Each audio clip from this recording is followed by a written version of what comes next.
안녕하십니까? 온라인으로 그리고 현장에서 함께 해주시는 분 감사합니다. 이번 세션의 주제는 고령 사회의 지속 가능성, 장애인들의 삶의 질 개선이라는 주제를 다뤄보도록 하겠습니다. 접근성, 헬스케어, 그리고 경제적인 안정과 관련된 핵심 도전 과제에 대해서 논의해 보도록 하겠습니다. 어떻게 장애 포용적인 정책을 통해서 좀 더 포괄적인 개발 의제를 달성하면서 모두를 위한 지속 가능성과 평등을 담보할 수 있을지에 대해서 논의해 보도록 하겠습니다. 이번 세션의 좌장은 연세대학교 약대의 한은하 교수님이십니다. 네, 소개 감사합니다. 저는 연세대학교 약학대학의 교수로 재직하고 있는 한은하라고 합니다.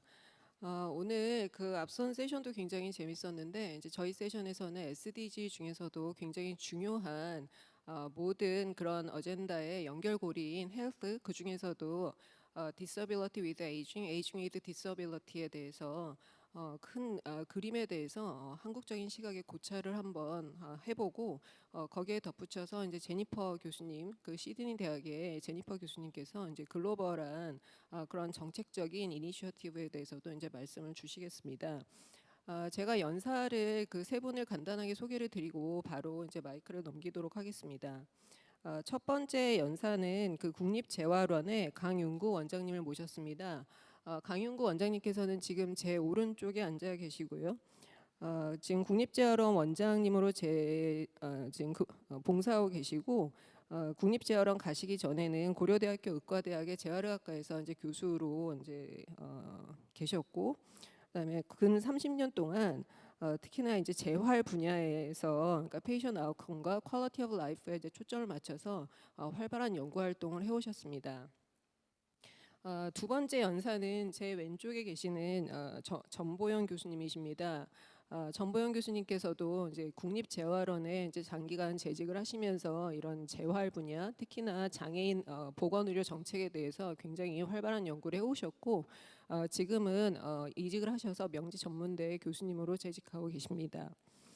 다음으로 지금 그 줌으로 지금 들어와 계시는 Hi Jennifer, can you see me? Hello, nice to meet you. 제니퍼 교수님이십니다. 제니퍼 교수님께서는 그 호주 시드니 대학에 이제 근무를 하고 계시고 오스트레일리안 인더스트리 로리의 펠로우로 이제 재직을 하고 계시고요. 그다음에 그 호주 시드니 대학의 Disability Research and Policy Center의 디렉터로 재직을 하셨고 2024년까지 이제 디렉터로 계셨습니다. 제니퍼 교수님은 저희 국내에서 이제 작년에도 이런 관련 연사로 저희가 한번 모신 이제 국제적인 학자시고요. 특히나 이제 소셜 팔러시 리서치로서 멘탈 헬스와 디서빌리티 분야에 굉장한 전문가이십니다. 오늘 굉장히 그 어렵게 그러니까 세 분의 석학들을 모셔서 이렇게 의미 있는 자리를 마련하게 되어서 기쁜 마음입니다.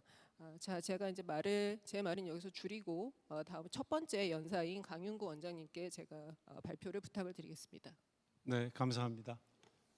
이렇게 큰 자리, 좋은 자리에 제가 와서 말씀을 드릴 수 있게 된 것이 커다란 영광이겠다라고 생각을 하고 제가 준비한 말씀을 드리겠습니다. 제가 말씀드리고 싶은 것은 재활이 어떤 것인지 소개하는 것이 주이고 그다음에 SDG와 이렇게 어떻게 억지로 연결을 시켜서 해석을 해볼 것인가라는 쪽에서 작년 말에 이 무대에 와서 발표를 하라고 하실 때부터 준비를 해왔습니다. 제목은 Rehabilitation is Smart. 재활은 그 자체가 스마트한 것이다라는 것이 제 강의의 제목인데 스마트를 풀어보면 Art Bridging the Medicine and the Society라는 것을 줄여서 스마트라고 하였습니다. 말씀드릴 내용은 이러한 내용입니다. PQRST는 아시는 분은 아시겠지만 심전도를 찍으면 웨이브가 여러 개가 나오는데 그 이름이 PQRST인데 오늘의 키워드하고도 잘 어울립니다. 국립재활원에 대해서 잠깐 말씀을 드리고 그 다음에 이제 본 내용을 말씀드리려고 합니다. 국립재활원은 국가에 하나밖에 없는 40년 되어 가는 기관이고 장애인을 위한 기관이고 장애인이 건강한 세상을 만듭니다라는 미션을 가지고 활동을 하고 있고 또 WHO와는 Collaborating Center for Rehabilitation이라는 역할을 담당하고 있습니다. 구조를 보면 가운데 재활병원이라고 해서 가장 큰 구조가 있고 오른쪽에 재활연구소가 있고 재활사업부가 있는 그러한 곳입니다. 전부 장애인 그리고 재활에 관한 일을 하는 보건복지부 소속의 기관입니다. 그 연구소에서 매년 발표하는 장애인에 관한 통계가 있습니다. 그 통계를 통해서 말씀을 드리면서 이 노인과 장애 그리고 이 SDG가 어떻게 연결되는지를 조금만 말씀드리겠습니다. 우리 대한민국의 장애인은 2023년도를 기준으로 해서 265만 가량이 됩니다. 전 인구의 5%가 장애인으로 등록이 되어 있습니다. 그 중에 노인이 주제이니까 노인 65세 이상의 노인이 전 장애인의 53.9%입니다. 상당히 많은 부분을 차지하고 있으니까 노인과 장애인은 결국 같이 가는 모습이구나라는 것을 알 수 있고요. 연령을 보시면 그래프에서 보시듯이 오른쪽으로 상향하면서 나이가 많아질수록 점점 더 장애인의 장애를 가지는 가능성이 많아지는구나 하는 것을 보실 수 있고요. 같은 내용인데 종류로 보면 장애 유형별로 보면 지체장애, 청각장애, 뇌병변 순으로 많은 장애인들이 계십니다. 한 해에 새로 등록하게 되는 장애인이 있는데 그것도 아까 전체의 퍼센트와 비슷하게 노인이 56.3% 점점 더 평균보다는 높아지고 있는 그런 경향을 보이고 있습니다. 그리고 노인과 장애인의 사망률을 보는데 일반 사망률이 아니라 조사망률이라고 하는 것은 인구 10만 명당 사망하는 숫자를 말하는데 일반 인구에 비해서 5.3배가 높은 사망률을 가지고 있습니다. 그러니까 장애인이 같은 연령대의 사람들보다 더 일찍 돌아가신다는 의미입니다. 같은 의미인데 또 이것이 아래에 있는 그래프를 보시면 연령이 오른쪽으로 높아지는데 청소년기의 사망률은 거꾸로 또 훨씬 높습니다. 그래프가 두 가지 방향으로 흐르고 있다는 뜻인데 어린 아이들이 많이 사망하진 않지만 상대적으로 보면 어린아이 장애인들이 청소년기 장애인들이 더 많이 사망하고 있다라는 그런 또 아이러니도 있습니다. 조사망률이 높은 것은 호흡기, 신장, 뇌병변 장애 순으로 장애인 조사망률이 높습니다. 이제부터는 헬스와 SDG에 관해서 말씀을 드리겠습니다. 슬라이드를 준비하다 보니까 저 서클 안에는 아무것도 넣지 마세요라고 주의사항이 되어 있더라고요. 그래서 제가 가운데 넣으려고 하다가 오른쪽으로 뺐습니다. 보시는 것처럼 아까 말씀드린 것처럼 PQRST가 있는데 이거는 오리지널 SDG의 그림이 아니고 제가 마음대로 변형시켜서 밖으로 꺼냈습니다. SDG 17개의 목표 중에 세 번째가 헬스로 되어 있고 그 3번이 Good Health and Well-being이라고 되어 있습니다. 헬스와 웰빙이 어떤 관계인지는 잠시 후에 말씀드리겠습니다. 이런저런 자료를 찾다 보니까 이런 그림이 있었습니다. 이것도 이런 그림은 여기서밖에 못 보시고 이것의 원 그림은 이건 모습이 좀 다릅니다. 제가 좀 변형을 시켰는데요.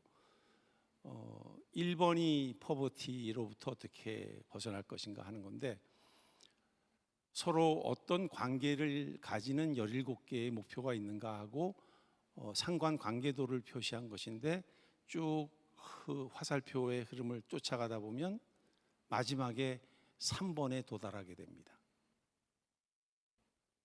그만큼 굿 헬스와 웰비잉이라는 것이 중요하겠구나, 아니면 최종 목표가 그러하겠구나라는 것을 생각하고 헬스에 대한 정의와 그에 대한 해석을 조금 더 말씀드리려고 합니다. 우리나라에서도 SDG를 조금 더 풀어서 준비를 하고 있는데 9가지를 따로 정리를 했는데, 그 중에 오늘의 주제와 맞는 것은 첫 번째 것이 장애인 건강 권리, 그리고 8번째 저출생 극복과 인구 고령화 대비하는 것이 오늘의 주제와 맞습니다. 1948년도에 WHO가 세워지면서 건강이라는 가운데, WHO의 가운데 글자인 헬스를 이렇게 정의하였습니다. Health is a state of complete physical, mental and social well-being and not merely the absence of disease or infirmity, 이렇게 되어 있습니다. 중간에 있는 physical and mental, social well-being이라고 설명을 해 두었지만 그 헬스의 정확한 의미를 알기는 쉽지 않습니다. 그래서 이제 국제 WHO에서 역시 발간하는 여러 가지 통계가 있는데, 그 중에 가장 오래된 통계가 ICD라고 해서 International Classification of Diseases and Related Health Problems라는 이제 국제 분류가 있습니다. 질병의 분류입니다. 우리나라에서는 질병과 사인의 분류라고 하는데, 여기도 헬스가 등장을 하지만 헬스 프로블렘이라고 했고, 그것의 직접적인 구체적인 이유는 디지즈라고 표현을 했습니다. 이것 가지고 헬스를 이해하기 어렵다, 이건 사망과 관계가 되는 이유이기 때문에 헬스 자체를 설명하기 쉽지 않다 하고 계속 고민을 하였습니다. WHO에서. 그러다가 2001년도에 ICF라는 국제 분류를 발표하게 되었습니다. 그 전에도 역사가 더 있지만 복잡하니까 빼고 2001년도를 기억하겠습니다. ICF는 International Classification of Functioning, Disability and Health라고 해서 functioning과 disability와 health를 구분하겠다, 클래시피케이션 하겠다라고 했는데, 제가 볼 때는 functioning과 disability는 2등이고 헬스가 1등이라고 생각을 합니다. 헬스를 분류를 하고 거기에 더해서 disability를 그럼 이렇게 이해를 하자 하는데, 그냥 분류하기가 어려우니 functioning이라는 단어를 하나 더 등장시키게 됩니다. 그 과정을 operationalization, 조작화라고 합니다. 헬스는 무색 투명한 빛과 같고, 그 빛이 프리즘을 통과하면 무지개 색을 볼 수 있습니다. 무지개 색이라는 것은 인위적이고 컬러 스펙트럼이 되는 것이죠. 컬러 스펙트럼이라는 것이 이 건강의 진정한 모습인데, 우리는 투명한 빛으로 보고 있습니다. 헬스를 토막내기 어려우니까 펑셔닝이라는 대체물을 등장시켜서 그것을 토막을 냈습니다. 그래서 헬스는 하였었는데, 하얀색이었는데 컬러 스펙트럼으로 만드는데, 컬러 스펙트럼 안에는 1424개의 조각들로 나누어져 있고, 그것을 크게 보면 body function and body structure, activities and participations, environmental factors, 이렇게 여러 가지로 했는데 더 세부적으로 나눠진 모습이 아래 모습입니다. 그것을 책으로 묶은 것이 International Classification of Functioning, Disability and Health로 되어 있습니다. 이렇게 헬스를 정의하고 나니까 앞에서 보여드렸던 흰색의 헬스가 Physical, Mental and Social Well-being이라는 컬러로 등장하면서, 건강에는 이러이러한 모습이 있구나. 눈의 건강, 귀의 건강, 사회적인 건강, 활동은 자유로운가 하는 것도 건강의 한 팩터가 되고, 식사는 잘 하는가, 자기 관리는 잘 할 수 있는가, 학교 공부는 잘 할 수 있는가, 졸업하고 직업을 가지고 결혼을 하고 행복한 삶을 살 수 있을까 라는 모든 것이 이 건강의 정의에 포함되는 것을 그제서야 알게 되었고, 이러한 피지컬, 멘탈, 소셜 웰빙이라고 표현한 이것이 바이오 사이코 소셜 모델이라고 설명을 하게 됩니다. 그래서 헬스는 펑셔닝이고 그냥 리빙이라고, 라이프라고 생각할 수 있겠습니다. 그러면 오늘의 주제인 디서빌리티랑 어떤 관계가 있느냐 하면, ICF에서 디서빌리티, 펑셔닝, 헬스를 구분을 했는데, 펑셔닝이 아까 대체물로 등장했다고 했고, 그 펑셔닝의 반대쪽에 있는 펑셔닝과 반대말의 의미를 가지는 것이 디서빌리티입니다. 헬스의 반대말도 디서빌리티고 하니까, 디서빌리티라고 하면 안 거치는 부분이 없습니다. 사회적인 문제도 디서빌리티, 내 몸의 정신적인 육체적인 문제도 디서빌리티, 인바이러먼트까지 들어가 있으니 이 헬스와 관계되지 않은 부분이 없고, 환경이 조금 잘못돼도 디서빌리티가 생기는 것입니다. 그만큼 펑셔닝의 범위, 디서빌리티의 범위가 넓어져 있고, 그것을 다 포괄하는 것이 헬스라는 짧은 단어입니다. 디서빌리티는 보통 이러한 로고로 표현을 하는데, 펑셔닝의 반대쪽에 있다고 생각하는데, 반대라고 표현하지만 디서빌리티가 포함되지 않은 펑셔닝은 없습니다. 저에게 어떠한 디서빌리티가 있냐고 물으시면 제가 10가지는 더 답할 수 있을 것 같습니다. 얼굴에 걸치고 있는 안경, 이것부터 그렇고요. 제 나이가 아까 노인인 65세 이후로가 있기 때문에 그것도 오늘 커다란 주제 속에 포함되기도 합니다. 보통 에이징 인투 디서빌리티 해서 에이징으로 가서 결국 노인이 된다 하는 그것이 장애로 가는 길과 크게 다르지 않고, 에이징 위드 디서빌리티라고 해서 중간중간 장애를 만들어가면서 스스로 가져가면서 가는 것입니다. 모든 사람이 이 두 가지 단계를 피해갈 수는 없습니다. 그래서 에이징 위드 혹은 인투 디서빌리티라고 하는 것이 다 모여서 그림을 그리면 이렇게 되는데, 그 디서빌리티와 에이징이라는 두 단어를 그냥 뭉뚱그려서 크로닉 컨디션, 만성적인 상태라고 하면 그 끝은 노쇠라고 하는 모습으로 표현이 될 것입니다. 그 노쇠에 대응하는 세 가지 방법, 트리니티가 있는데, 그것이 재활의 수단이기도 하고 좋은 예방법이기도 합니다.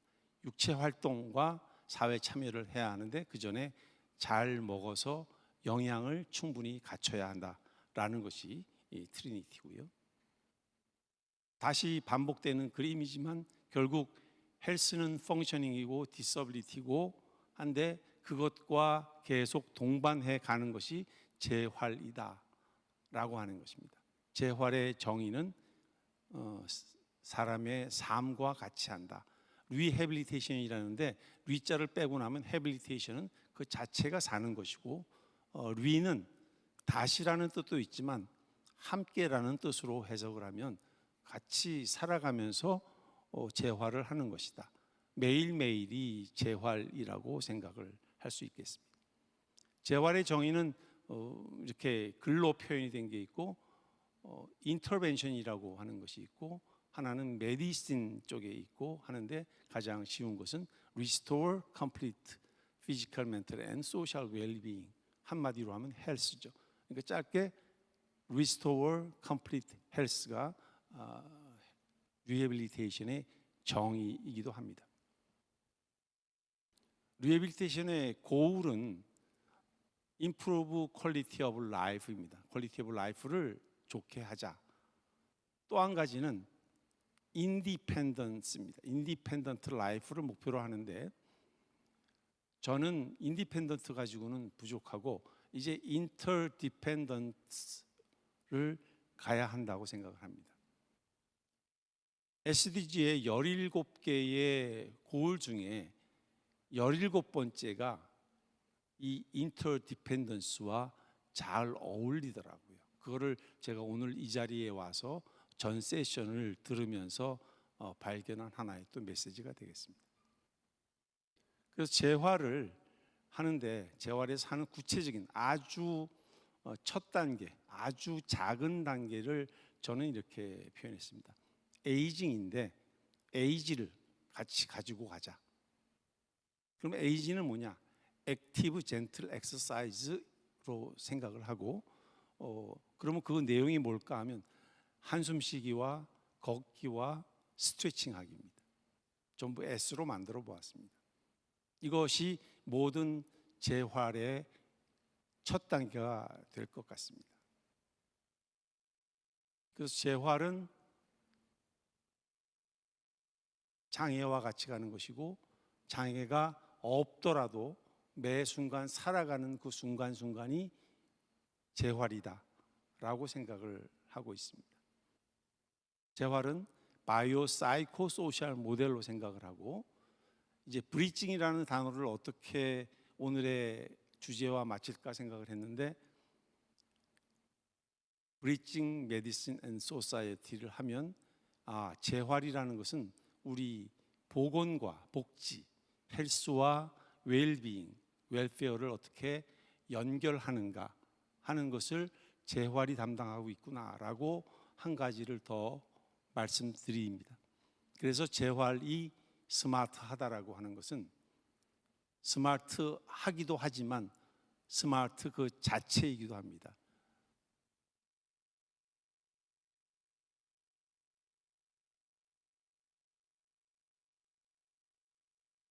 소셜과 메디슨은 연결시켜주는 의술이 재활이고 그 술자를 빼도 좋은 재활은 스마트하다 하는 것이 저의 생각입니다.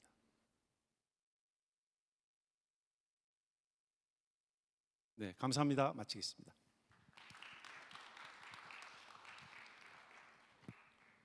네, 강인규 원장님 발표 잘 들었습니다. 저희 우리나라가 지금 노화 속도가 굉장히 빠르고 2024년 기준 노인 인구 20% 앞으로 50%에 육박할 거라는 통계가 나오는 상황에서 이 노화와 함께 오는 디서빌리티를 어떻게 일상적으로 유지할 것인가, 지속할 것인가에 대한 좋은 그 키워드를 던져주신 것 같습니다. 네, 다음으로 전보영 교수님께 발표를 부탁드리겠습니다. 네, 안녕하십니까. 명지전문대에서 일하고 있는 전보영이라고 합니다. 앞서 너무 좋은 발표를 해주셔서 저 또한 재활에 대해서 다시 한번 생각해보는 기회였던 것 같습니다. 특히 이 무지개 색깔이 앞에서 아른거리는 것 같습니다. 저는 Bridging the Digital Divide, Aging, Disability and Health Equity라는 주제로 오늘 발표를 시작하도록 하겠습니다. 고령 장애인과 그리고 Social Determinant of Health와 그리고 Digital Determinant of Health 이것을 함께 생각해야 하는 요즘의 이 시대상을 여러분들과 함께 공유하고자 합니다. 실은 저는 오늘은 약간 SDG보다는 디지털 디바이드를 어떻게 줄일까에 조금 더 초점을 맞추어서 이 두 번째 발표를 하도록 하겠습니다. 앞서 살펴보았듯이 인구 고령화와 함께 이렇게 나이가 들면서 기존에 가지고 있던 그 장애가 더욱더 심해지는 에이징 위즈 디서빌리티, 그러니까 이분들은 원래 장애를 가지고 있는데 나이가 들면서 점점 더 심한 장애를 가지고 가시는 분들, 그리고 disability with aging, 노령화와 그리고 노쇠로 인해서 장애를 갖게 되는 사람들, 이렇게 고령 장애인은 크게 두 가지로 구분이 될 것 같습니다. 사실 한국에서의 고령 장애인은 굉장히 제한적인 틀에 갇혀 있지만 다른 나라들의 그 기준을 적용한다면 한국의 고령 장애인 비율은 훨씬 더 높아질 것으로 생각을 합니다. 무엇보다 세 가지의 특성을 추려서 이야기한다면 건강 문제가 있겠죠. 고령 장애인의 평균 수명이 비장애인에 비해서 16살 정도 적은 것으로 나오고 있고, 뿐만 아니라 불건강하게 짧은 인생을 살아가는 그런 두 가지 특성이 함께 공존하고 있습니다. 그리고 또 특히 사회적으로는 이미 어렸을 때부터 교육을 적게 받거나 혹은 고용이 되지 못하는 상황 때문에 나이가 들어서 65세 이상이 들어서 공적인 연금의 혜택이라든지 혹은 누적된 자산 같은 것들이 적기 때문에 포버티, 즉 저희가 빈곤 비율이 비장애인보다도 훨씬 높은 것을 알 수가 있습니다. 세 번째는 사실은 장애인 당사자들이 가장 크게 느끼는 이슈입니다. 사실은 저희가 장기 요양 혹은 장애인 돌봄 서비스의 그레이 에리어, 즉 회색지대라고 볼 수가 있는데요. 기존의 장애인 활동 보조인 제도가 65세 이상이 되면은 장기 요양보험 제도로 넘어가서 똑같이 장애를 갖고 있는 사람인데 65세 이상이 되면은 활동 보조제가 아니라 장기 요양보험 제도라고 하는 새로운 틀에 맞추어서 서비스를 받게 됩니다. 이 때문에 활동 보조를 받는 시간이 많이 줄어들고 또 서비스를 받는 내용도 많이 줄어들어서 이것이 크게 사회적인 문제가 됐었고, 이 때문에 2021년에 한번 활동 보조 제도의 사업에 이제 이렇게 수정과 개정이 있었습니다. 네, 그럼에도 불구하고 여전히 충분하게 활동 보조 시간을 확보하지 못하는 문제들, 그리고 서비스가 단절되는 문제들이 여전히 장애인 당사자들이 느끼는 큰 문제라고 볼 수 있겠습니다. 그렇다면 앞서 설명드렸듯이 장애인들은 건강 수명이 훨씬 더 낮다고 했어요. 그러면은 이 건강 수명을 결정하는 여러 가지 요인들이 있을 것입니다. 첫 번째는 아마 여러분들도 한 번쯤은 들어보셨을 사회적 결정 요인입니다. 흔히 SDH 혹은 SDOH라고 하는 Social Determinant of Health가 과거에도 현재에도 헬스 아웃컴을 결정하는 중요한 요소로 이제 저희가 이야기하고 있는데요. 최근에는 이제 디지털 헬스라는 그 포맷이 들어오게 되면서 디지털 디터미넌트 오브 헬스를 고려해야 한다라는 것이 이제 저의 생각입니다. 예컨대 디지털 디바이스를 잘 활용할 수 있는지, 접근할 수 있는지, 혹은 정보에서의 비대칭성은 없는지, 이런 것들을 이제 소셜 디터미넌트 오브 헬스뿐만 아니라 함께 DDOH를 고려해야 한다는 것이죠. 이때 왜 저희가 DDOH를 고려해야 하는가는 이 디지털 헬스의 등장 때문이라고 생각해 볼 수 있겠습니다. 디지털 헬스는 사실은 예방부터 진단, 치료, 돌봄, 간병까지 어느 순간 조금씩 저희 삶에 들어와 있고, 이런 디지털화가 이제 디지털 헬스라는 하나의 새로운 이제 요인으로 저희 삶에 함께 공존하고 있습니다.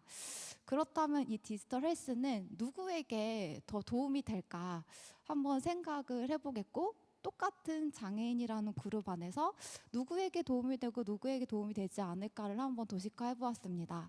우선은 젊고, 그리고 헬스 리터러시나 디지털 리터러시가 높고, 그리고 장애 정도가 낮은 사람들은 오히려 이런 디지털 헬스의 도움을 받아서 헬스 갭, 즉 비장애인과 장애인 사이의 건강 격차를 줄이는데 이 디지털 헬스가 긍정적으로 작용을 할 것입니다. 실제로 나이가 젊은 장애인들은 디지털 디바이스를 활용해서 훨씬 더 삶의 질도 높고 삶의 영역을 자유롭게 확장해서 살고 있죠. 하지만 나이가 많고, 그리고 디지털 리터러시도 약하고, 컴퓨터 활용하는 그런 아주 간단한 것들에도 무서움을 느끼는 중증 장애인들은 오히려 디지털 헬스가 많아지면 많아질수록 비장애인과의 격차는 더 커질 수 있다는 것입니다. 이거를 unintentional exclusion이라고 해서 디지털 테크놀로지에 대한 접근이나 활용이 우리를 오히려 우리가 생각하지도 못했던 배제를 더 많이 야기하게 된다라는 그런 의미이고요. 이렇게 디지털 테크놀로지로 인한 디바이스, 즉 격차는 두 가지 영역에서 나타날 수가 있습니다. 첫 번째는 대표적으로 연령이나 시각 청각 장애라든지 이헬스에 대한 리터러시가 낮을 때 나타나는 접근성에 대한 문제, 그리고 이 접근성이 점점점 누적되게 되면서 헬스 아웃컴에서 나타나는 그런 격차라고 볼 수 있겠죠. 예컨대 되게 유사하게 당뇨를 앓고 있는 사람들이 있습니다. 하지만 어떤 사람은 스마트 헬스 디바이스 통해서 당뇨를 잘 관리하고, 어떤 사람은 스마트 헬스 디바이스 같은 거에 되게 어려움을 느껴서 당뇨 관리가 어려울 수 있겠죠. 그럼 이것이 누적되고 누적돼서 몇 년 후에는 헬스 아웃컴에도 영향이 있을 것이다 라는 개념입니다. 따라서 우리가 디지털 헬스에서의 에커리, 즉 형평을 생각할 때는 조금 다양한 측면을 생각해 봐야 할 것 같습니다. 개인 수준에서 디지털 헬스에 대한 접근성이나 디지털 리터러시 같은 것들이 굉장히 다르고, 요거는 개인에서의 접근성이나 혹은 건강 결과에 영향을 미치겠지만, 페이션트 테크놀로지 그리고 클리니션 릴레이션과 같은 인터퍼스널 레벨, 그리고 우리 지역 사회에서의 디지털 헬스나 헬스케어 인프라스트럭처, 그리고 우리 사회 전반에서의 테크놀로지 교육이라든지 혹은 테크놀로지 정책이라든지 혹은 비장애인을 함께 고려하는 그런 사회적 레벨의 그런 이제 큰 거시적인 차원이 모두 디지털 헬스의 형평성을 결정하는 중요한 요인들이라는 것입니다. 그렇다면 우리 사회에서 이 디지털 헬스를 적용해서 건강 격차를 줄이기 위해 어떤 노력이 있었는지 한국의 사례들을 한번 들어보겠는데요. 첫 번째로 이제 고령자를 위한 AI, IoT 기반의 건강 돌봄 이제 사업이 있었습니다. 사실 2020년부터 되어서 어느덧 5년 차에 이르렀는데요. 사실은 이 사업의 효과가 좋은 것으로 나타나고 있어요. 예를 들어 프레이티 레벨이나 아니면은 걷는 것 등의 이제 건강 행태가 굉장히 좋아지는 것으로 나타나고 있는데, 하지만 제가 봤을 때 이거는 좀 건강한 노인들에게 더 도움이 됐을 것 같아요. 즉 아까 말했던 CBO한 장애가 있는 사람들은 이거를 이용하기 어려웠을 것 같습니다. 일단 보건소에 직접 걸어가야 했고, 투데이 헬스라는 앱을 활용해야 했기 때문에 이 중간 매개체인 디지털 헬스가 어쩌면 불건강한 더 장애가 깊은 사람들에 대해서는 충분히 고려하지 못했다. 이것이 일부 사람들에게는 건강에 도움이 됐을지 모르겠지만 그렇지 못한 그 이면도 봐야 한다는 것이죠. 두 번째는 장애인을 위한 그런 사회적인 변화들입니다. 대표적으로 2024년 작년에 이제 약사법 제정을 통해서 저희가 의약품이나 의약외품에 저희가 이제 점자라든지 혹은 수어 영상 같은 코드를 입력할 수 있어서 모든 사람들의 의약품 이용의 안전성을 도모하고 있습니다. 이건 이제 공적 영역이라고 볼 수 있겠고요. 민간 영역에서는 굿닥 등의 앱을 통해서 특히 코로나 시절에 텔레메디슨 같은 것들에 적용을 해보기도 했습니다. 하지만 아직까지는 이러한 변화들이 실제로 어떻게 사람들의 건강이나 혹은 태도에 영향을 주었는지에 대해서는 충분한 사례나 연구가 많지는 않은 상황입니다. 따라서 앞으로 이 디지털 디바이드를 어떻게 줄이고 또 사람들의 삶의 질을 높이고 특히 고령 장애인의 삶의 질을 높일까를 생각해 본다면 물론 이 부분에 대한 연구가 충분히 되어야 할 것 같습니다. 그리고 특히 장애인 내부에서의 다양성을 고려해야 될 것 같고요. 특히 저희가 액션을 취한다, 어떻게 저희가 준비를 할 거냐라는 측면에서는 개인 그리고 보건의료인 그리고 디지털 테크놀로지 제공자, 국가나 정책이 함께 가야 할 것 같습니다. 과거에는 건강 증진이나 혹은 건강을 향상하는 데 있어서 디지털 테크놀로지 프로바이더에 대한 그림이 함께 포함되어 있지 않았습니다. 하지만 지금처럼 디지털 헬스나 혹은 디지털이 너무나 우리 삶에 가까이 있는 이 시대에는 헬스 프로바이더와 디지털 테크놀로지 프로바이더가 디지털 인클루전 혹은 유니버설 디자인 같은 것들을 저희 삶의 곳곳에 이렇게 함께 고려함으로써 비로소 그 장애인 그리고 고령 장애인의 삶의 질 향상에 도움이 되지 않을까 하는 생각을 해보았습니다. 이것으로 발표를 마치고 좋은 기회를 주셔서 진심으로 감사드립니다. 네, 좋은 발표해 주신 전보영 교수님께 감사드립니다. 요즘 이제 디지털 리터러시에 대해서 이제 관심들이 굉장히 많으시고 이제 디지털 리터러시 얘기가 나오면서 이제 디지털 형평성 혹은 디지털 디바이드에 대한 그 사회적인 걱정도 같이 이제 늘어나는 것 같습니다. 이제 특히나 그 에이징 위드 디서빌리티, 그러니까 고령화 사회에서 그러니까 일상적인 생활을 지속하는데 이제 디지털 기기가 이제 도움이 돼야 되는데 그것이 오히려 소외를 야기하는 그런 것들을 우리가 방지하기 위해서 이제 머리를 맞대야 되는 상황이라고 이제 생각을 하고 이제 그 부분에 대해서 좋은 인사이트를 주신 것 같습니다. 네, 이제 세 번째 연자로 그 호주 시드니 대학의 제니퍼 메리 스미스 교수님을 소개해드리겠습니다.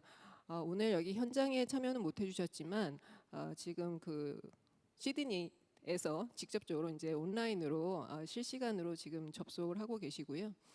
그래서 이제 그 호주, 그러니까 지금까지는 저희 국내의 퍼스펙티브를 말씀을 드렸다면 호주에서의 그 선진적인 그 장애인과 함께하는 정책에 대해서 이제 좋은 인사이트를 주실 거라고 믿습니다. 네, 시드니 교수님, 그 제니퍼 교수님 발표 부탁드릴게요. 네, 감사합니다. 오늘 여러분들과 함께 하게 되어 영광으로 생각합니다. 원거리에서 함께 하지만 제가 작년에 한국을 방문을 했을 때 특히 이 국립재활원을 방문했었는데요. 굉장히 좋은 시간을 가졌습니다. 다시 한번 한국을 방문할 수 있게 되기를 바랍니다. 오늘 제가 말씀드리고자 하는 주제는 어떻게 하면 우리가 이러한 장애 포용에 대한 아이디어를 가지고 실제 정책을 만들 수 있을 것인가입니다. 그래서 가장 강력한 방식으로 이 장애인들을 사회 안에 포용할 수 있을까에 대해서 말씀드리겠습니다. 특히나 정책에 포함되어야 되는 세 가지 핵심 영역에 대해서 말씀드리겠습니다. 이 세 가지 영역은 사실 저의 연구 작업에서 나온 결과인데요. 호주에서 연구했을 뿐만 아니라 이 동남아 지역에서도 연구를 했고 제가 스코틀랜드에서도 연구를 했습니다. 그래서 이런 연구들을 여러 국가에 걸쳐서 해봤는데 그래서 그 국가들 상황이 다 다릅니다. 어떤 국가는 자원이 풍부하고 어떤 국가는 자원이 부족합니다. 지속 가능한 개발 목표 하에서 우리는 다양한 지역에서 단순히 자원이 많은 국가뿐만 아니라 다양한 조건을 가진 국가에서 유효할 수 있는 접근법을 고민해 봐야 될 것입니다. 저는 정책을 연구하는 학자로서 제가 정책을 생각을 할 때 어떻게 하면은 정말 이 장애를 갖고 사는 사람들의 삶을 경험을 한번 해볼 수 있을까? 그 경험을 반영할 수 있을까를 고민합니다. 어떨 때는 장애 관련 정책이 예를 들어서 실제 어떤 장애인으로서 삶을 경험하는 것과 관련 없는 요소들이 정책에 포함되기도 합니다. 그래서 현장에서 장애인들이 삶을 경험하는 것이 한 곳에 있다라고 하면은 어떤 정책도 이박가들은 어떤 사회적인 여러 가지 당위성을 따라서 정책을 결정하는데 그 정책과 실제 장애인이 겪는 삶 사이에서 격차가 있기도 합니다. 그런데 제가 연구한 바에 의하면은 조기 개입이 필요하고 고용이 필요하고 또 개인적인 접근뿐 아니라 공동체 접근도 중요하다라는 것입니다. 저희가 일단 조기 개입에 대해서 먼저 말씀드리고 싶습니다. 간단하게 이 호주의 이 국가장애보험 제도에 대해서 말씀드리고자 합니다. 이 호주의 예시는 하나의 예시입니다. 그래서 이 호주의 국가장애보험 제도 NDIS라고 부르는데요. 이것은 이 호주에서 주요 국가 정책입니다. 그래서 이 보편적인 보험 제도를 장애인들에게 제공하는 것입니다. 이를 통해서 장애인들이 사회에 포용될 수 있도록 해줍니다. 그래서 상당한 장애 지원을 제공을 합니다. 그래서 장애인들이 자신의 공동체에서 들어가서 활동할 수 있도록 해줍니다. 각 개인에 대한 예산이 할당이 되고요. 그래서 중대한 기능적인 지원 제공에 대해서 재원이 제공이 됩니다. 그리고 또 이런 것들은 개방형 장애 지원 서비스 시장을 통해서 이루어집니다. 그래서 내가 어떤 나의 기능 지원에 대한 예산을 할당받으면 그걸 가지고 어떤 예를 들어서 치료사를 찾거나 아니면은 때로는 청소부를 찾거나 아니면은 나의 일상생활을 공동체에서 일상생활을 도와줄 수 있는 기술 제공자에게 가서 그런 서비스를 내가 구매를 합니다. 그래서 65세 이상인 사람이 또 보험에 가입을 합니다. 그리고 이게 보편적인 보험 제도이기 때문에 아까 강 교수님께서도 언급을 하셨지만은 사람들이 살면서 장애가 생깁니다. 이전에는 우리가 갖고 있었던 보험 제도를 보면은 이 장애를 예를 들어서 어떤 자동차 사고를 통해서 장애가 생겼으면 보험 지원을 받을 수 있었습니다. 그래서 이 장애의 발생 요인에 따라서 지원을 받을 수도 있고 못 받을 수도 있는 것이죠. 그런데 이제는 호주에서 이런 국가 단위의 정책을 통해서 이제 저희가 1년에 350억 호주 달러를 투입을 해서 지금 현재 약 61만 명의 장애인들에게 이런 지원을 해주고 있습니다. 65세 이하의 240만 명의 장애인들이 있습니다. 그래서 호주의 장애인 수치는 이보다 더 클 수도 있는데요. 지금 이 보험 제도에 커버되는 장애로는 이 자폐가 있고 그다음에 지적 장애가 있고 정신병도 있습니다. 그래서 우리가 정신병을 장애로 흔히 분류하지 않지만은 호주에서는 이 심각한 정신질환도 장애로 인식이 되어서 지원을 받습니다. 그리고 저희는 영구 장애에 대해서 일생에 걸친 지원을 제공합니다. 그래서 호주의 이런 제도적인 환경에 대해서 먼저 말씀을 드리고 싶었습니다. 그래서 호주의 국가 장애 보험 서비스 NDIS에 대해서 말씀을 드렸습니다.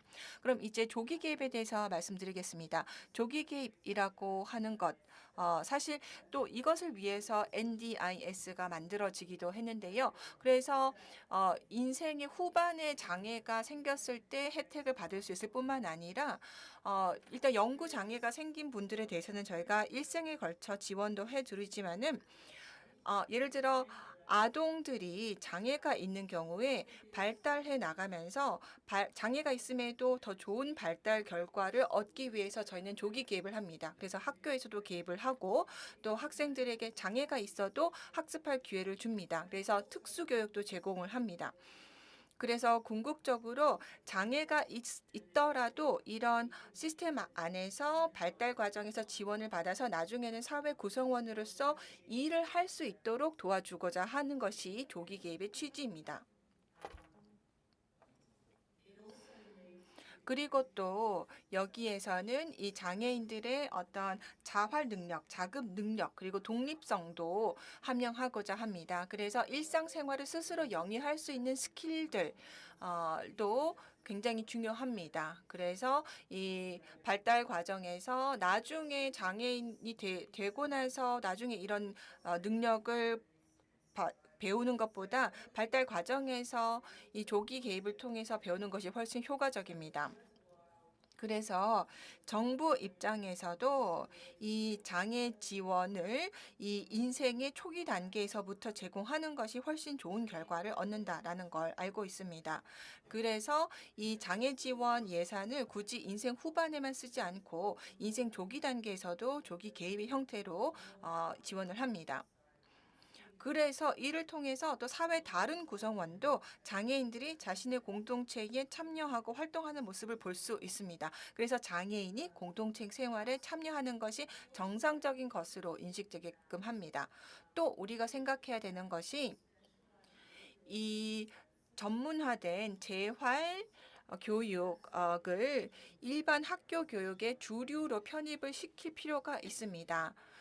이를 위해서 또 장애인들에 대한 지원이 매우 중요합니다. 호주에서 저희가 발견한 것은 이러한 NDIS 하에서 조기 개입을 했는데 조기 개입을 한 결과 오히려 역량이 구축된 것이 아니라 이 의존성이 강화되는 것을 보았습니다.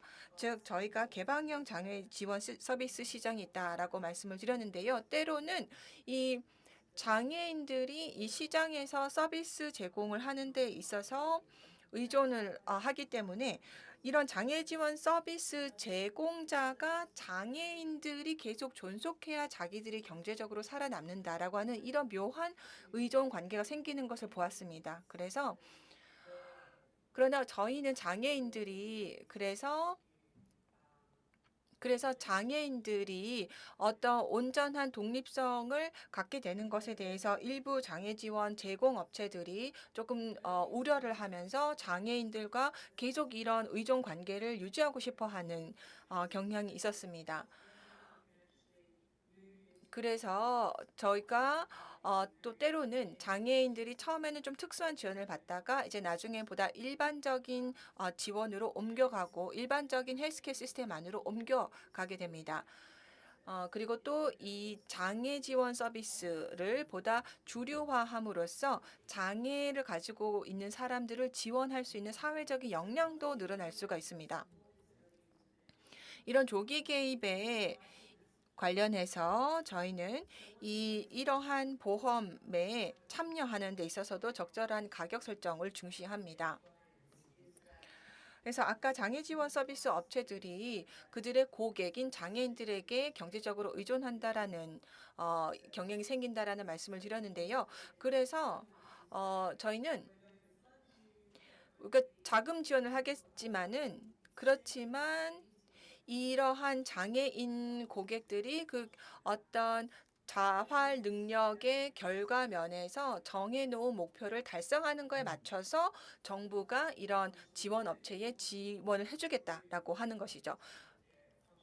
그래서 장애인들의 어떤 기능의 회복과 기능적인 사회 참여를 이 장애 지원 서비스 업체에 대한 정부 지원과 연결을 시키는 것입니다. 그리고 또 우리는 때로는 정부 부처를 초월해서 협업할 필요가 있습니다. 장애 지원이 어떤 정부의 한 부처에 국한된 기능이 아니라 뭐 보건 시스템 그리고 교육 시스템 이런 것들이 함께 연계해서 일을 해야 됩니다. 또 저희는 가족 단위로 지원을 해줍니다. 그래서 어린이들도 이런 조기 개입에 참여할 수 있게 해줍니다. 또 공동체를 중시합니다. 공동체 내의 교육도 중요합니다.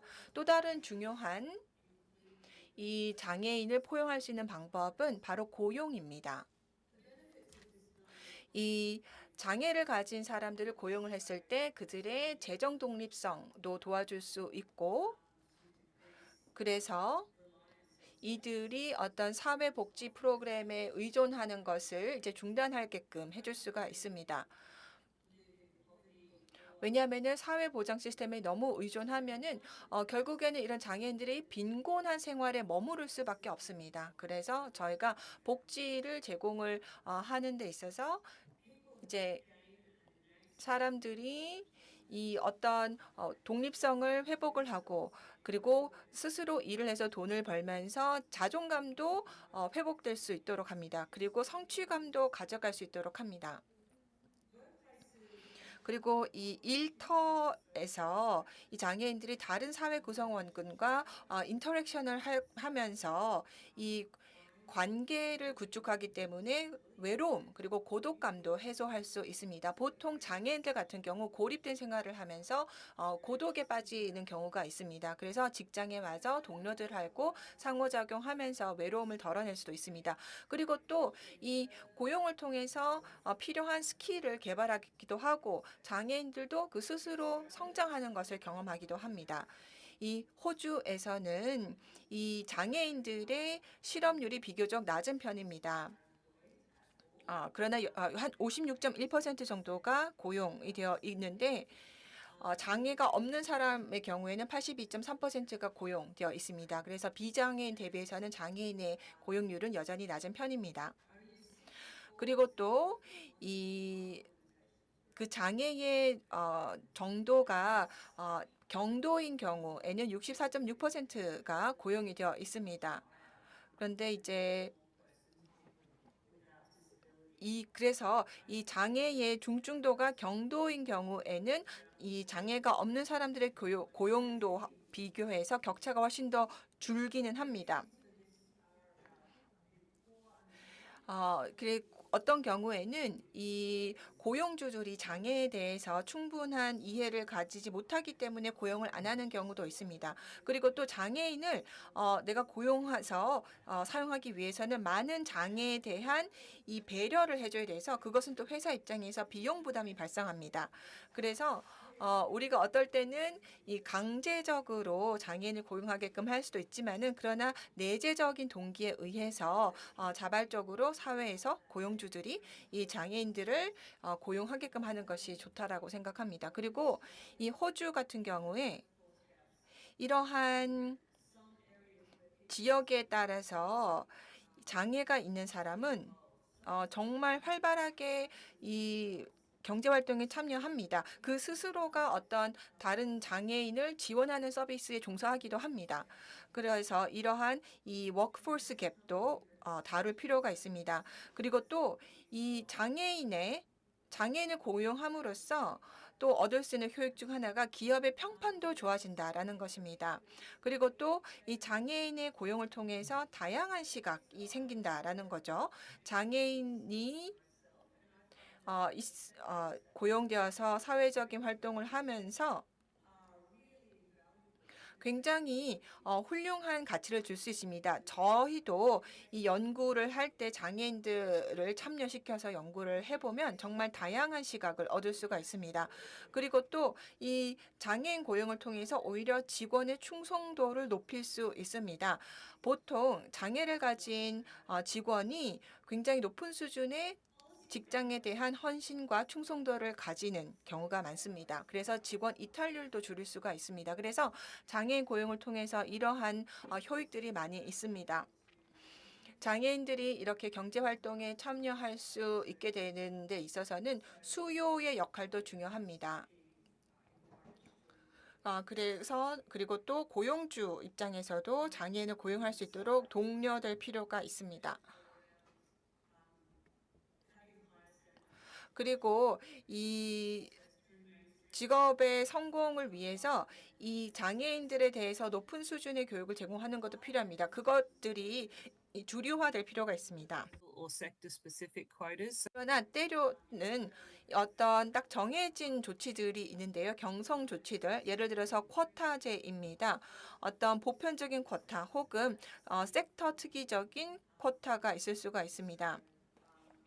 그리고 또 어떤 특정한 유형한 이 정부로부터의 재정 지원을 받기 위해서는 어떤 이 고용주는 특정 수의 장애인을 고용할 필요가 있습니다. 그래서 이것도 일종의 쿼타인 거죠. 그리고 또 혹은 세금 면에서도 예를 들어서 장애인을 만약에 정해진 수만큼 고용하지 않으면은 세금 면에서 페널티가 있다라든가 이런 조치들이 취해지게 됩니다.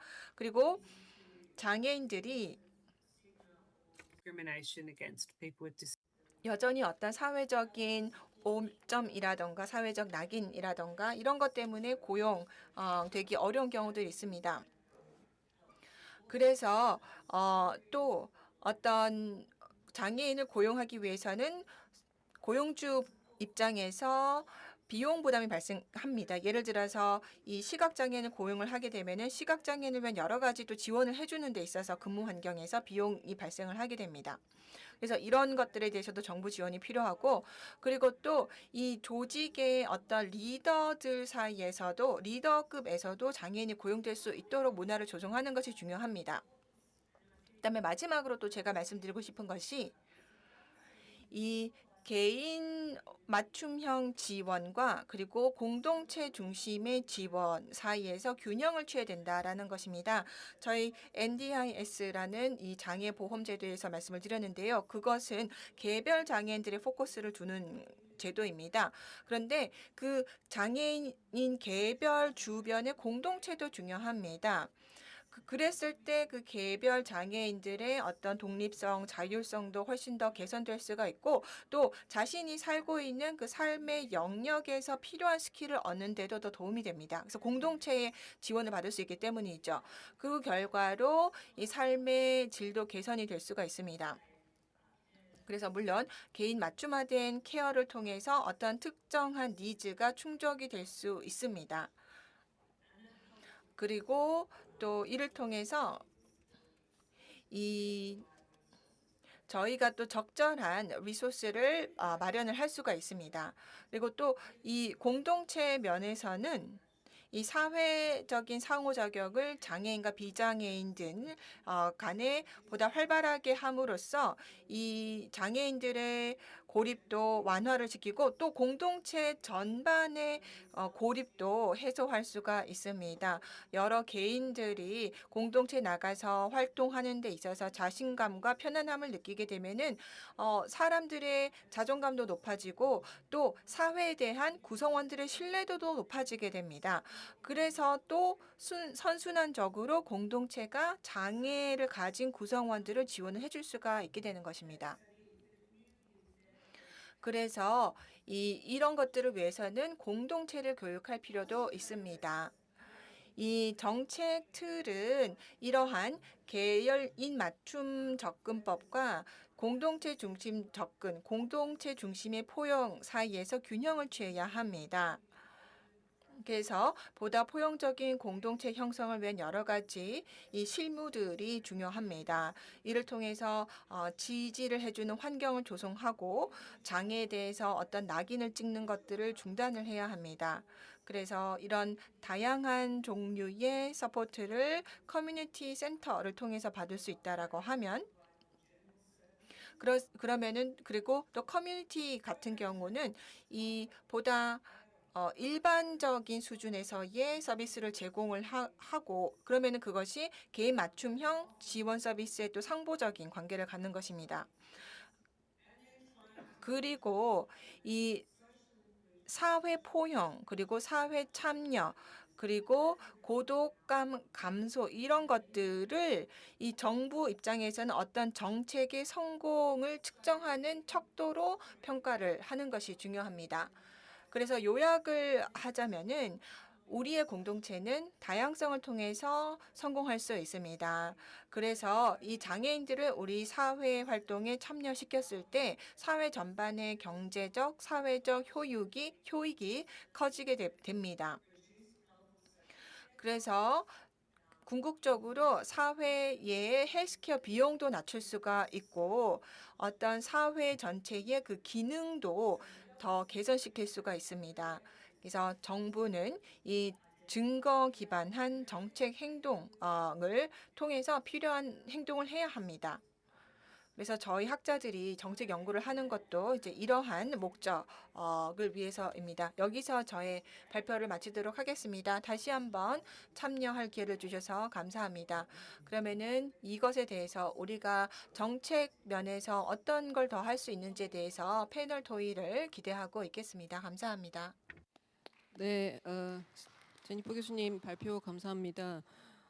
결국 그 장애인이 일상적인 생활을 장애를 갖지 않은 분들과 같은 일상적인 생활을 유지하고 개인 맞춤형 서비스와 함께 그것을 예측 가능하게 그러니까 시스템 혹은 정부 정책 차원에서 그러니까 정부 정책 차원에서 같이 함께하는 그런 디자인이 필요하다는 그런 함의를 주신 것 같습니다. 지금 저희가 이제 시간이 거의 다 되기는 했지만 이렇게 굉장히 모시기 어려운 분들을 모셨고 여기 그 플로어에 계신 분들도 이제 발표를 들으면서 그러니까 우리 모두가 이제 언젠가는 장애를 갖게 되는 거죠. 나이가 들게 되면서 이제 장애가 이제 다른 사람이 갖는 특별한 문제가 아니라 나의 문제가 되는 건데 이런 상황에서 아까 디지털 디바이드도 말씀을 하셨고 미리 준비하는 것도 말씀을 하셨고 함께 하기도 말씀을 하셨는데 그런 지금 오늘 나온 얘기와 관련해서 이제 질문을 한두 개 정도 받으면 좋을 것 같습니다. 혹시 질문 주실 분들 계실까요? 좋은 발표 너무 감사드립니다. 우리 사회가 이제 유례가 없이 빠른 고령화 사회로 진행이 됐고 또 여러 면에서 이제 저도 의사입니다만 우리가 이렇게 누군가를 치료하는데 완치할 수는 없고 만성 질환을 가지고 살게 만드는 또 다른 형태의 시민을 만드는 그런 의료의 결과들을 많이 이제 직면하게 되지 않습니까? 근데 사회가 이런 장애를 가지고 혹은 장애를 경험하고 면서 사는 사람들에 대한 입장이 매우 부담스러워하는 그런 이해를 가지고 있는 것 같은데 저는 어떤 면에서 이 전문가들께서 이런 재활에 대한 적극적인 인게이지먼트와 어떤 점을 우리가 이렇게 풀어낼 수 있다면 장애에 대한 적극적인 인게이지먼트가 오히려 사회적인 비용을 줄일 수 있는 방법이 된다라는 것을 설득할 수 있어야 될 것 같거든요. 그 점에서 우리가 여기 참여한 사람들이 일반적 어떤 측면을 우리가 알아야 하는지 그런 부분을 좀 말씀해 주시면 어떨까 싶습니다. 네, 그 연사분들께서 한 번씩 말씀을 해주시면 좋을 것 같습니다. 예. 강 원장님 먼저 부탁드릴게요. 제가 정답을 가지고 있지 않아서 정확하게 말씀드리기는 어려울 것 같은데 저도 이제 의학을 하다 보니까 뭐 학교에서 배우는 건 예방의학, 치료의학, 재활의학 이렇게 세 개의 커다란 페이스로 생각을 했는데 우선 재활을 하다 보니까 이 끝이 이런 모습이 있을 때는 우리가 되돌아가서 어떤 모습으로 예방을 할 수 있겠다라는 문제가 드러나게 되더라고요. 치료해서 댁으로 가십시오, 집으로 가서 생활해 보십시오 하지만 그런 현실은 생활하기가 너무 어렵고 하니까 이제 이런 재활에 대한 것이 하나의 어떤 학문의 영역이 아니라 아까 말씀드린 것처럼 인생의 전반에 걸쳐 있는 여러 가지 문제점들이 어떻게 드러나는가 하는 것을 모든 영역에서 같이 공부하고 나누어야 할 부분이 아닌가 그렇게 생각을 하고 있습니다. 네, 저는 항상 장애 연구를 할 때 생각하는 게 장애인이 살기 편하고 혹은 장애인이 이용하기 편한 곳은 비장애인도 확실히 살기 편하고 이용하기가 쉽다고 생각을 해요. 예를 들어서 엘리베이터라든지 혹은 저희가 뭐 디지털 디바이스에서도 쉽게 만들어진 디지털 디바이스를 생각해 보면은 엘리베이터가 잘 돼 있고 혹은 저희가 계단 대신에 가파르지 않게 완만한 경사로가 잘 돼 있다면은 유모차를 끌고 다니는 아기 엄마들이 훨씬 편하게 도보를 할 수가 있습니다. 그리고 디지털 디바이드가 비장애인에게 뿐만 아니라 장애인에게 읽기 쉽고 듣기 쉽게 만들어졌다면 노인이나 혹은 어린이들이 이용하기가 훨씬 쉽다고 생각해요. 그래서 장애를 꼭 부담으로 생각하지 말고 장애인이 잘 사는 사회는 비장애인도 훨씬 편안하게 잘 살 수 있다. 그렇게 한 번만 생각을 전환하면 어떨까 하고 생각해 봅니다. 네, 제가 생각하기에는 가장 중요한 우리가 할 수 있는 것은 장애인들을 위해서 사실 우리 삶의 모든 면에서 뭐 교육이나 아니면 우리가 TV에서 보는 것 그리고 우리가 거리에서 보는 사람들 이런 모든 면에서 이 장애인을 포함시키는 것이라고 생각합니다. 그 자체가 제일 중요하다라고 생각합니다. 또 장애인의 그 장애에 대한 사회적 낙인을 이제 그만 찍는 것이 중요하다라고 생각합니다. 그냥 장애인들도 그냥 정상적인 우리 사회 일원이다라고 보는 것이 중요합니다. 그런데 이제 장애라고 하는 것은 그냥 다른 사람의 문제라고 생각하는 경우가 많은데요. 호주의 이 국가장애보험 제도의 장점 중 하나가 이런 장애라는 것을 그냥 정상적인 것, 일상적인 것으로 받아들이게 해준다라는 것입니다. 왜냐하면 결국에는 모두나 누구나 장애인이 될 수 있기 때문입니다. 그래서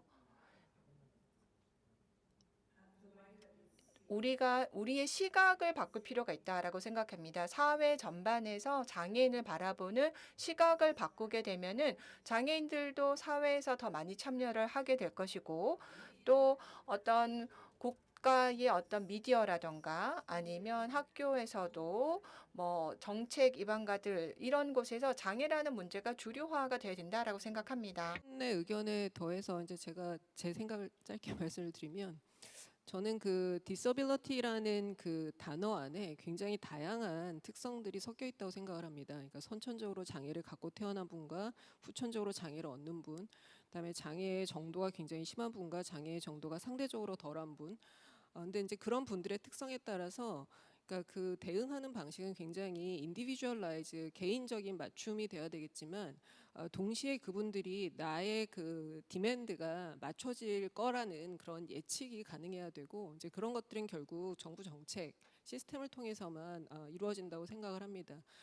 키워드는 그 disability라는 것이 하나의 그러니까 고립된 그런 사회의 일부분이 아니라는 거죠. 우리 모두가 disability를 가질 수 있고 disability라는 단어에서 갖는 그런 아까 스티그마를 말씀을 하셨는데 그것이 굉장히 동떨어진 굉장히 사회적인 부담을 안기는 그런 문제라는 그런 인식이 먼저 해결이 돼야 그게 이제 첫 출발이 아닐까라고 이제 생각을 합니다.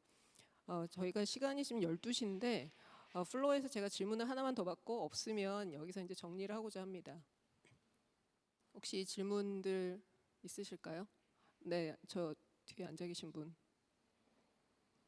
성함하고 소속 말씀해 주시고 질문 어느 분께 질문을 드리는지 말씀 주시면 좋겠습니다. 저는 이제 연세대학교 신학과 재학 중인 정연서라고 합니다.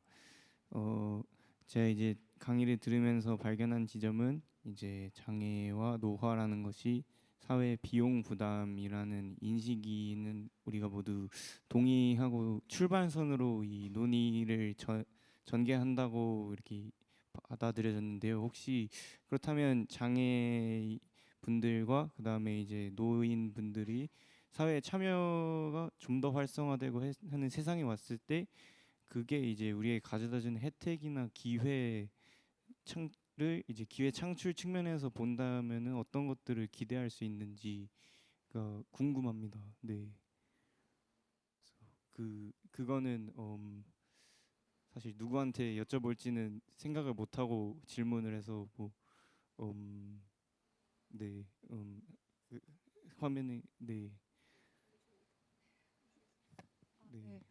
말씀하신 질문이 장애인이나 혹은 고령자의 사회 참여가 어떠한 기회를 창출할 수 있는가라고 질문을 하신 것 같은데 제가 한 가지 질문 들으면서 궁금했던 게 어떠한 기회의 주체가 장애인이나 고령자를 의미하는지 혹은 사회 전반을 이야기하는지가 조금 헷갈려서 그 부분만 명확히 여쭤봐도 될까요?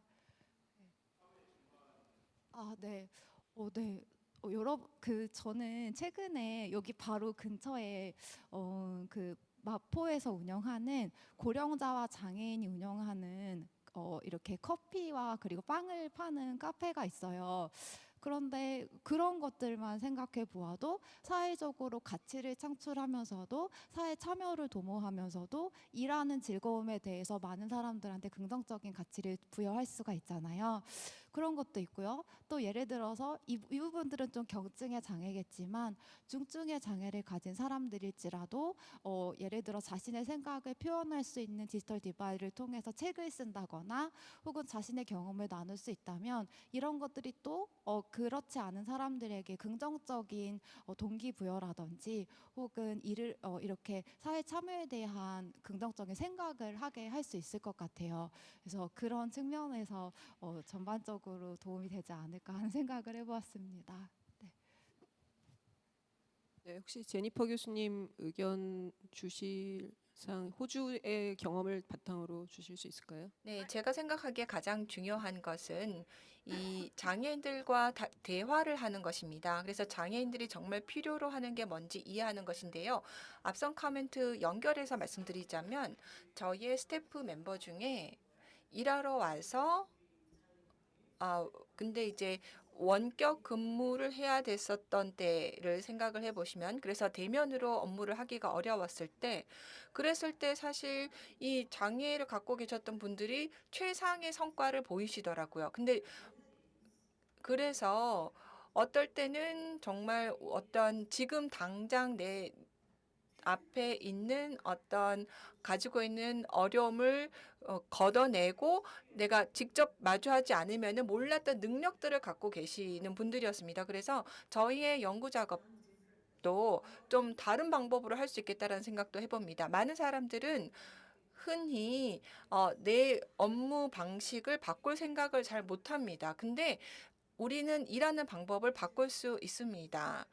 다만 우리가 좀 익숙한 방식, 그리고 우리가 훈련받은 방식 혹은 환경에서 조금 벗어나 필요가 있는 거죠. 그래서 장애가 있으신 분들과 직접 대화하면서 그분들이 실제로 겪는 문제가 어떤 건지, 필요가 어떤 건지, 그리고 그분들이 갖고 계신 창의력과 능력이 어떤 것인지를 직접 보면 그분들의 장애를 뛰어넘어서 그분들이 능력 발휘를 하는 것을 보면은 우리도 놀랄 것입니다.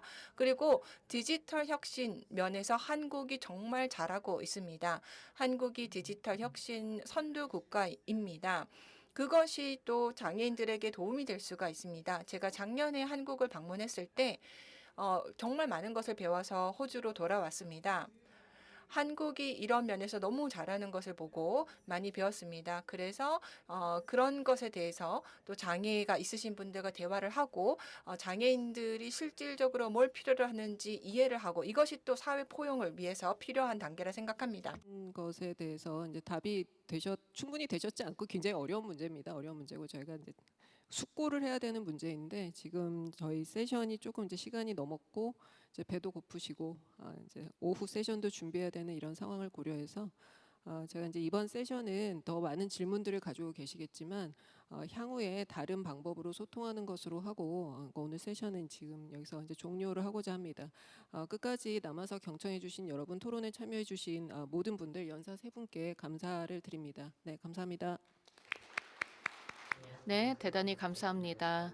통찰력 있는 논의를 통해서 사회의 일원으로서 장애인들을 어떻게 지원할 수 있을지에 대해서 논의하였습니다. 비차별적인 그런 관점에서 우리가 일상의 장애인들과 함께할 수 있도록 하는 환경을 만들어야겠다라는 메시지에 저도 공감할 수 있었습니다. 감사합니다. 다음 세션은 1시에 재개하도록 하겠습니다. 네, 약 50분 정도 점심시간을 가진 후에 1시에 다시 시작하도록 하겠습니다. 1시에 아프리카의 질병 부담에 대해서 이야기하겠습니다. 감사합니다.